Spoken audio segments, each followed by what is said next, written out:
प्रिय दर्शकों, सादर अभिनंदन बंदन। मैं आचार्य विनोद आप सबका अपने चैनल नक्षत्र धाम पर स्वागत अभिनंदन करता हूँ। प्रस्तुत हूँ आज कुछ ज्योतिष के ऐसे अनछुए विषयों को लेकर जो आपके लिए बहुत महत्वपूर्ण हो सकता है। क्यों? क्योंकि पहले आप थंबनेल में भी देखे होंगे और टाइटल देख लीजिए। ज्योतिषीय सत्संग यानी जन्म कुंडली का संदेश। मित्रों, आप हम सभी की कुछ न कुछ समस्याएं जीवन में आती ही रहती हैं, बनी ही रहती हैं। और जब हम समस्याओं में आते हैं तो भागते हैं अपनी जन्म कुंडली की तरफ। जन्म कुंडली स्वयं अध्ययन करते हैं, किसी ज्योतिषी को दिखाते हैं। अब वो कोई भी ज्योतिषी या जन्म कुंडली यह दर्शाती है आपके ग्रह गोचर क्या है, आपके ऊपर कौन सी दशाएं चल रही है इत्यादि। कुंडली कोई भी हो सकती है, कैसी भी हो सकती है। कुंडली की आवारा खाने या लग्न, लग्न में कोई राशि हो सकती है, कोई भी राशि हो सकती है आपकी। तदनुसार सभी भावों में कोई न कोई राशि होगी, कोई न कोई ग्रह कहीं स्थित ही होंगे और कोई न कोई महादशा और प्रत्यंतर दशा अंतरदशा चल ही रही हो। समस्या आपके जीवन में है। अब मान लीजिए कि सेम लग्न की कुंडली, यानी यहाँ मान लीजिए यह 6 नंबर कन्या लग्न की कुंडली है। राहु यहाँ बैठे हैं कुंडली में, तो केतु यहाँ हो गए। यहाँ 9 नंबर में राहु और यहाँ 3 नंबर में केतु हो गए। मैं विकट परिस्थितियों की बात कर रहा हूँ। बाकी सारे ग्रह यहाँ से लेकर यहाँ तक है, बन गया काल सर्प दोष। राहु और केतु के अंदर सारे ग्रह, तो बन गया काल सर्प दोष। क्या? काल सर्प दोष।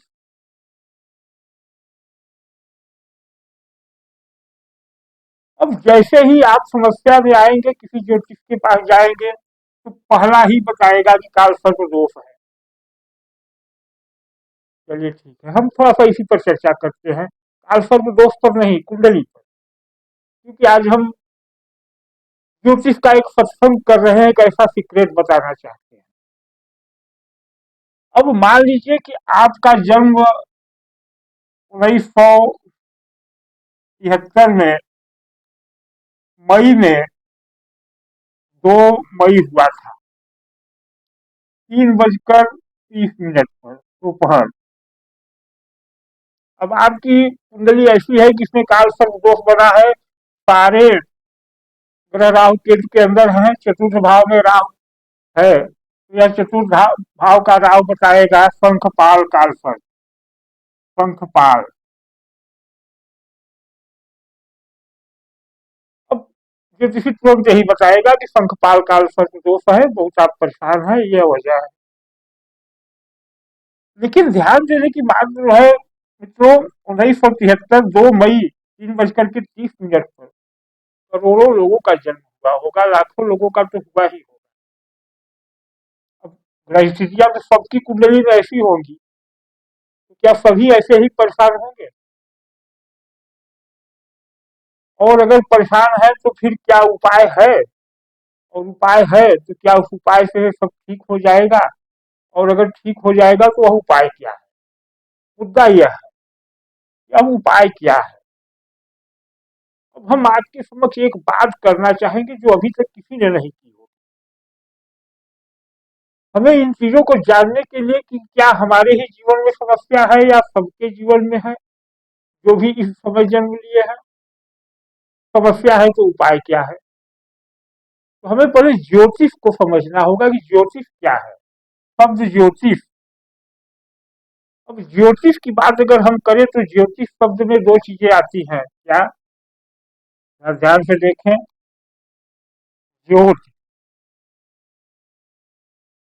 धन, ईश। ज्योति धन ईश से बनता है ज्योतिष। ज्योति का अर्थ है प्रकाश। प्रकाश। ईश का अर्थ है ईश्वर। ज्योतिष शब्द का हुआ ईश्वर का प्रकाश। अर्थात यह जो भी कुंडली है, वह यह दर्शा रही है आपके ऊपर ईश्वर का प्रकाश कितना है, आपको ईश्वर का प्रकाश कितना मिल रहा है, और किस भाव में अधिक मिल रहा है, किस भाव में कम मिल रहा है। जिस भाव में कम मिल रहा है ईश्वर का प्रकाश, अगर हम उसी भाव में ईश्वर के प्रकाश को बढ़ा लें तो हमारी समस्याओं का समाधान हो जाएगा। आप यहाँ तक तो समझ ही रहे हो। अब ईश्वर के प्रकाश को बढ़ाने की अगर बात आ रही है, पहली बात आएगी कि ईश्वर है क्या। ईश्वर है क्या तब हम जाने, तब तो ईश्वर क्या है, तब तो उसके प्रकाश को बढ़ाए। अब ईश्वर शब्द के लिए सारे संसार के सारे धर्मों ने बहुत सारे प्रपंच रच डाले, बहुत सारे प्रपंच रच डाले। इन प्रपंचों में हर धर्म ने अपने अपने देवी देवता स्थापित किए, लेकिन मूल विषय है कि हमें जानना है कि ईश्वर का प्रकाश हो। बने रहिए वीडियो पर, हम बहुत ऊंची बात बताने जा रहे हैं। ईश्वर प्रकाश, ईश्वर क्या है, यह क्या है, यह समझना है। अब हमारे हिंदू संस्कृति में तो बात आती है, विष्णु है तो शिव है तो ब्रह्मा है तो दुर्गा है, सभी बहुत से देवी देवता है। कहाँ जाए, हर व्यक्ति अलग बताएगा उपाय, हर व्यक्ति अलग उपासना पद्धति बताएगा। उत्पन्न हो जाता है भ्रम। अब इस भ्रम से कैसे निपटे और कैसे अपनी समस्याओं का पार पाए। अच्छा ध्यान रखिए, यह ईश्वर का प्रकाश, जो ज्योतिष शब्द का अर्थ है, वो यही बताता है कि मान लीजिए आपकी कुंडली में ग्रह गोचर अच्छे हैं, चल रहे हैं, कोई ऐसी परिस्थिति है, अच्छे ग्रह गोचर चल रहे हैं, अच्छी ग्रह दशाएं चल रही हैं, महादशाएं चल रही हैं, तो अर्थ यह हुआ कि यह ईश्वर का प्रकाश आपको उस समय पर्याप्त मिल रहा है। फिर ग्रह बदल जाते हैं, प्रकाश में कमी आ जाती है। और जब प्रकाश में कमी आती है तो आप अपने मार्ग पर सही ढंग से चल नहीं पाते, क्योंकि यह जीवन ही अंधेरे का है। प्रकाश की कमी तो आपसे कुछ न कुछ उल्टे कदम उठ गए और समस्या खड़ी हो गई। तो ईश्वर को हम पहचान ले और उस प्रकाश को पा ले, हमारी समस्या चालू हो जाएगी। इस ईश्वर को जानने के लिए आप धार्मिक ग्रंथों में भटकेंगे तो रास्ता नहीं मिलेगा। आपको जाना होगा, एक ग्रंथ है विज्ञान भैरव, विज्ञान भैरव। यह तंत्र का ग्रंथ है, और इस ग्रंथ में न तो कोई पूजा पद्धति बताई गई है, न कोई चढ़ाने की बात कही गई है, न कुछ बढ़ाने की बात कही गई। यहाँ शुद्ध रूप से ईश्वर के स्वरूप की बात की गई है।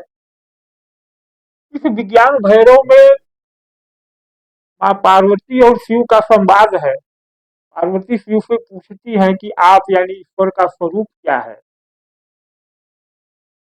ये 8 विकल्प देती है, जो कि हमारे वेदों और ग्रंथों में ईश्वर को 8 रूपों में चिन्हित किया गया है, जिसमें नाद ब्रह्म है, अक्षर ब्रह्म है, नवात्मक ब्रह्म है, ऐसे 8 रूपों से चिन्हित किया गया है। बड़े बड़े उपदेशकर्ता इन्हीं 8 में से किसी एक विषय को, किसी एक स्वरूप को लेकर के प्रवचन दे डाले। तो इन 8 विकल्पों को रख करके माँ पार्वती पूछती है शिव से कि ईश्वर क्या है इन 8 में, और भगवान शिव उन 8 को नकार देते हैं कि ना, इन 8 में कोई नहीं। तो विज्ञान भैरव ग्रंथ आपको पढ़ना तो चाहिए, लेकिन भाषा इतनी क्लिष्ट और कठिन है कि आपको समझ में ही नहीं आएगा कि ग्रंथ कह क्या रहा है। कई बार अध्ययन के बाद शायद आप कुछ समझ पाए। तो उसी विज्ञान भैरव के पुत्र को, जो यह बताता है कि ईश्वर क्या है, ईश्वर का प्रकाश क्या है, और जब आप जान जाएंगे ईश्वर क्या है, तो उसके प्रकाश को आप अपने जीवन में बढ़ाएंगे, जन्म कुंडली की समस्याएं हल होती जाएंगी। इस ग्रंथ में 112 विधियां दी गई हैं ईश्वरीय प्रकाश को पाने के लिए। तो जब माँ पार्वती पूछती है कि आप क्या है, ईश्वर क्या है, भैरव स्वरूप की वहाँ चर्चा है, तो भैरव क्या है, भैरवी क्या है, विषय को आगे हम बहुत चर्चा करते रहेंगे इस ज्योतिषी सत्संग में। आज बताएंगे कि तब शिव कहते हैं कि नहीं, इनमें से कुछ भी नहीं है। और मजे की बात यह है कि इस ग्रंथ में शिव ने कोई लंबा चौड़ा भाषण नहीं दिया है ईश्वर को जानने के लिए। ध्यान दीजिए, इस ईश्वर को जानने के लिए कोई भाषण नहीं दिया। शिव ने विधियां बताई हैं, 112 विधियां, और कहा है कि आप इस विधियों को कर लो, आप जान जाओगे ईश्वर क्या है। यह 112 विधियां ध्यान की है और कुछ नहीं, कोई पूजा पद्धति नहीं, कोई अन्य चीजें नहीं। तो जब माँ पार्वती पूछती है कि जो यह पूजा का विधान है, तमाम चीजें हैं, क्या यह व्यर्थ है, तो शिव कहते हैं कि यह तो उनके लिए है जो अज्ञानी है, जो अज्ञानी है। शिव कहते हैं कि यह समस्त संसार, समस्त प्राणी, समस्त जीव ईश्वर का ही स्वरूप है। जब सब कुछ ईश्वरमय है, ईश्वर ही है, तो फिर कौन किसकी पूजा करेगा। पूजा करने वाला भी ईश्वर का अंश है और पूजित होने वाला भी ईश्वर का अंश है। और जो वस्तु पूजा में उपयुक्त है वह भी ईश्वर का अंश है। तो किसकी पूजा किससे, कौन चढ़ाएगा और कौन चढ़वाएगा। 112 विधियां देते हैं कि इन विधियों से ही ईश्वर के प्रकाश को जाना जाता है। अब मैं पहली विधि की यहाँ थोड़ी चर्चा करूंगा। शिव कहते हैं कि दो श्वासों के मध्य चमत्कार है। पहली विधि कहती है आप कुछ न करें, केवल अपने इन श्वासों की गति को देखें, श्वास आ रही है, जा रही है, इसी को देखें, ईश्वर का आभास आपको होने लगेगा। देखने का तात्पर्य क्या है, आप शांति अवस्था में बैठे और अपनी आती जाती सांसों पर अपने मन को केंद्रित करें। सांस आएगी, आती हुई श्वास को जीव कहते हैं और वापस जाती हुई श्वास को प्राण कहते हैं। यह आती हुई श्वास है यानी जीव है, और यह जाती हुई श्वास है, ध्यान दे, यह ऐसे आ रही है और यह ऐसे जा रही है, यह जीव है। और यह श्वास जहां हृदय में एक क्षण के लिए, एक क्षण के क्षण मात्र के लिए विलीन हो जाती है, यह विलीन हो जाती है, यानी जीव यहाँ विलीन होकर के प्राण बनता है। इसी विलीन वाले मध्य का विकास जब होने लगेगा, आपके अंदर ईश्वरीय प्रकाश भरने लगेगा। यह जो श्वासों का घुमाव है, यही महत्वपूर्ण है। तो पहले आपको घुमाव पर नहीं ध्यान देना है, पहले आपको पहली विधि में केवल इन आती जाती श्वासों को देखना है, और आपको ईश्वर का प्रकाश समझ में आने लगेगा, ईश्वर का प्रकाश आपके जीवन में बढ़ने लगेगा। अब इसके लिए आपको करना क्या है, आपको शिव शक्ति को हृदय में धारण करना, क्योंकि यह इतना आसान नहीं है। मन भटकेगा, और मन का भटकाव ही कुंडली में ग्रहों के दुष्परिणामों को देने वाला हो। जिसका मन ही न भटके, ध्यान दीजिए, यहाँ कितने भी दुर्योग बने हो कुंडली, अगर मन नहीं भटके तो यह दुर्योग आपका कुछ नहीं कर पाएंगे। और जिसका जितना मन भटकेगा, दुर्योग उसका उतना ही बुरा करेंगे। और तो और अच्छे सुयोगों का भी परिणाम वह नहीं ले पाएगा व्यक्ति जिसका मन बहुत भटकता हो। इसको रोकने के लिए इस प्रक्रिया का पालन करना होगा, तब आत्म तत्व जागृत होगा, तब आत्म तत्व जागृत होगा। और जब कुंडली में सूर्य को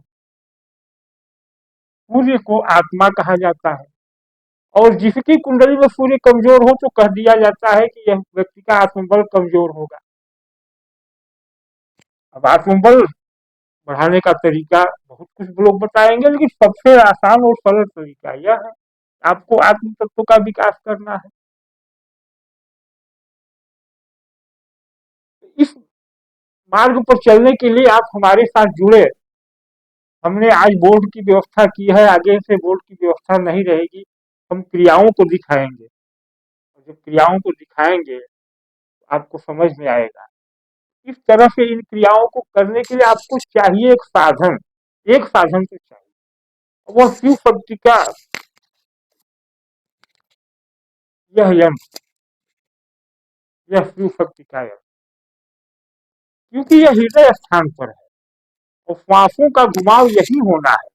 यह श्वासों का घुमाव यही होना है। यह श्वासों को हृदय में विलीन होने दे और उससे आत्मबल को उत्पन्न करने की व्यवस्था बनाए, तो यहाँ चाहिए आपको एक प्रेशर रुद्र का, या रुद्र का, या रुद्राक्ष का, और शिव के मंत्र का।